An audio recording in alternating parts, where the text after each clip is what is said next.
Assalamu alaikum warahmatullahi ta'ala wabarakatuh. Bandiraɓe sehilaɓe mi salmini on inde mon e yettode mon ɗo gonɗon e ɗo gonirɗon foof. Min calmini on, min ñaagui on duwaw, min neldi on duwaw. Min garta ɗo e yewtere wotere min mbaɗino nde jolfe ɗe to balɗe waɗi waaji nelduɗo kam walla waɗi yummirawo goto nelduɗo kam vidéo o wi kam o yii vidéo o ɓiɗɗo makko namo laara, o yii kam o heɓtini kam o heeɗima vidéo kono famani ko haalde ko hen. O wi min komi pullo ko haal pular kalanmi, somi felliti wadde vidéo yomi waɗ vidéo e pular o tan waɗ vidéo e jolfe, saabu kanko mo yiɗi heeɗo ami anda ko kalmi koye vidéo e te o nanani jolfe. Donc ko ɗum addanimi wattade e pular hande. Mbimi ko waaji goto wonno mo jolfuɓe mbiyete Diaytar, on neɗɗo mo gandantuma hoore maɗo tolni fof mo hollira hoore makko mo wiya ko ni mbami ko ɗi nder bañmi walla ko ɗum ɗo dañmi ta no wayi ni eno woori ni no serde. O fini subaka goto o looti ha o laaɓi, o udditi armoire makko mo jogui complet moƴƴo mo sorno ko seeri, o ɓornimo o laari ɗon moftata kalis ko ujunnaji ɗiɗi o jogui, o ƴetti ujunnaji ɗiɗi o waɗi e koso, o hokkitani lawol mo abbaki hay ɗon. O naati e saare mo yiilo lawol ngol o ƴetti fof so waɗi yangal gasi o ƴetta gongol mo laara ɓe o salmodiri walla ɓe o yeetu walla sukaɓe rewɓe ɓe o toñi. Allah waɗi noon mo yaha ha waɗi damal galle ɗo yettu ɗo yetto e damal galle aɗa waɗi debbo gonnoɗo e galle he, debbo no saggini bottare nde soodi liɗɗi no heefi liɗɗi ɗi ha paari, joɗin ɗon liɗɗi ɗi rondi ndiyam ɗam e kefatino liɗɗi ɗi e fuɗɗin bagasuji ɗon fof wina kuppu e boowal. Allah waɗi noon nde o yaltata damal galle ngal, debbo nde yaltata damal ngal ngal hawri waaji wona wirto non no ɓe calmodirta ni. Allah waɗi debbo fergiti ndiyam liɗɗi ɗam rufi e wutte waaji o tan waaji o woni na ƴatto na haala haalaji bonɗi no wiya ko ni tan mbaɗon, on jiiɗa e goto ɓorniɗo comcum, on jiiɗa e goto naggam ko on añanɓe. Ay debbo wimo yaafumi tinani, o wimo ko antini ko an tigui teyi ɗum, saabu sa ko an tigui teyi aɗa kam laara miɗama laara ƴettuɗa ndiyam noon dufɗamo, kono hande ɗo mbawɗa rewde fof o wutte a yoɓanmo, o wutte mo jiiɗa ko kanko gañanɗa kam. So on sa yeeyama wonda ko woni koye galle mon fof yeeyama wawa sodde o wutte, garta ƴetta liɗɗi ɗin tufayamam, ndiyam liɗɗi ɗam tufayamam, on joɓat kan wutte. O wimo yaafami tinani, hawri yimɓe puɗɗi ardu goto goto waɓe no kaari gaña en fof ko ɗum tan nanata. So histoire fuɗɗima kay komin itti toon komin ɓuuri laawede nde ɓe mbaddata ko yeesam ko ɗum ɗo fof komin tawa ɓe kaala hen ko woniri noon yo wona noon ko yimɓe fof gari koñ o heewi leegal ngal heewi tebi yimɓe moƴƴuɓe ñaagui bonɓe ñaagui o sali, mawɓe ñaagui sukaɓe ñaagui o sali. O wi kanko dal e on bonni wutte makko il faut yoɓamo wutte, ɓe ñaagui haaɓe tampi. O wi kanko ala ko yoɓamo wutte, joni fano nodde joom galle makko on dawoyi aya on so ari dañan ɗum solution. Hay téléphone o jogaki kono mo jogui numéro joom galle makko, woni ko luuɓi ko téléphone ha o luuɓa ha o waɗi hen crédit ha o wimo nodda, hawri waaji goto jeeyaɗo ɗon e koñ he yalti, neɗɗo kewɗo doole te kadi ko jogui ɗo jawdi, o yalti o yetti o hawre probléme o. O wi ɓe onon kam ko keewiɗo, ɓe mbaɗimo expliqué, ɓe kalanimo fof hono probléme o yaari. O yi debbo o, wi debbo o to noddu accumi régla probléme o. Debbo o totiri téléphone o, ɓe jooɗi ɓe kucciti ɓe laara. O wimo an oɗo ko debbo ande o ala doole, no baddetande makko walla ko kaldatake makko walla ƴattoje ɗe ƴattotoɗamo ɗe andi tane ko gorko hono ma a wattano ɗum, saabu min a suusa huccide amam ƴattoɗa kam tan en kam ɓooyi walla en mbarodira.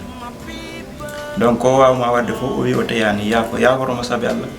On wimo mi yaafaki, wuttamo kalis kewɗo mbanmi hen, wutte mo ɓuurmi fonkude wutte jam ko kanko teyi, tawno teyano mi yaafanono kanko teyi. Debbo wi Allah nandi teyani. Joni waaji o ñaagui way jaɓani accude, on wi o wimo joni ko woni solution o ko jiɗɗa, o wimo jinmi ko yoɓede wutte, way o bonni wuttam kadi o yoɓat kan wuttam, o wi ala probléme. Joni wutte o hono coɗɗamo, o wi wutte o jonnimo ko ujunnaje 12 wutte ceerɗo, jammi ñortol ngol ko ujunnaje 4 woni ujunnaje 16. Yimɓe fof no dari na laara de na keɗo ko haala ka, ɓe tegani hen haala kamɓe ne ɓe jekkiti. O waaji o yekkiti ujunnaje 16 konti ha timmi, tegi e jungo waaji o, waaji o konti ha timmi, waɗi poste mo wino yaha, o e jaggi mo wima ala yarata noon kay, oɗo o mbiɗa o bonni wutte ma saabu rufi hen ndiyam liɗɗi fof. O wi eyi, o wi o yaafi mama a jaɓandi yaafo, mbiɗa ka ya yoɓe wutte,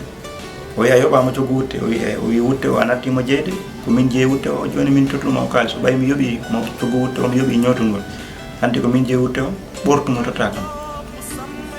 o wimo ala mi wawamo ɗo ɓortuke o wimo ko ɗo jommami ko ɗo ɗo dariɗen jommami donc ko ɗo ɗo dariɗen ɓorta wutte o totta kam waji wimo ar jehen galle amen naggam o wimo ala juuti yaade galle mon ala ko mbaɗi en ɗon mi ala e ma haaju mi ala e balle en haaju ko wutte o dañmi haaju ɓortumo totta kam waji o ñaagui waɗino kala o wi kanko ne o kan o wi ɓe yimɓe ɗo foof yiirawo yeymana ɗo giƴiɗawo bamana ɗo miñirawo mana ɗo mawnana ɗo ɓe fof ɓe ñaaguima ma jaɓani accude jarani ko idiɗa kam ñaago an goto saabu mi accata serdata en ko ɓortu wutte o totta kam ɓay mi tottima kalis ma waji o laari ha tampi ɓuuri andude fof no watta saabu hande so ɓorti wutte o yo tubba ko ɓandu ɓollo hedorta e nder yimɓe te ɗum ɗon kam ɓurananimo jaltunoɗo holla yimɓe ɓe hono mbami kam so wiyama yo wat ɓandu ɓollo e nder yimɓe ha yimɓe jiyan no mbaɗɗa ɗum ɗon ko mata leytade waji o wimo joni fatmi tottinma kalis mo tottuɗa kam o jaaha min mi yaha mi wuppoya wuttu o mi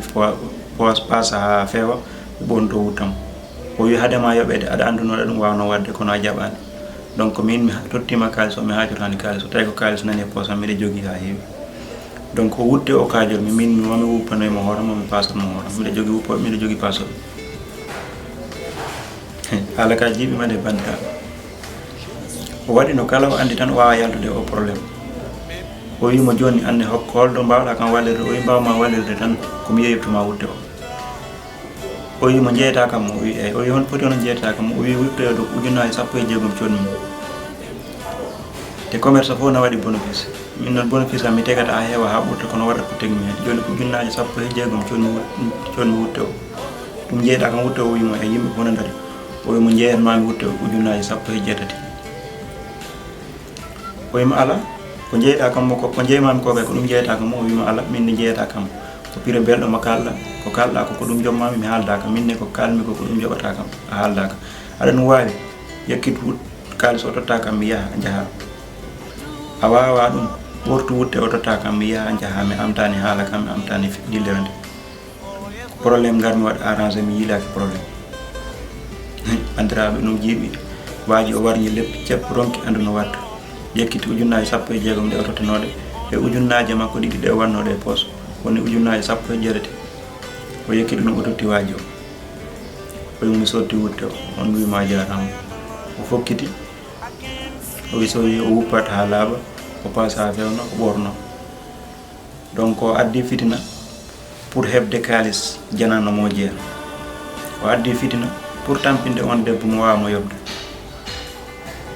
o ñaagama o salima accude mo yiɗi yoɓede kalis o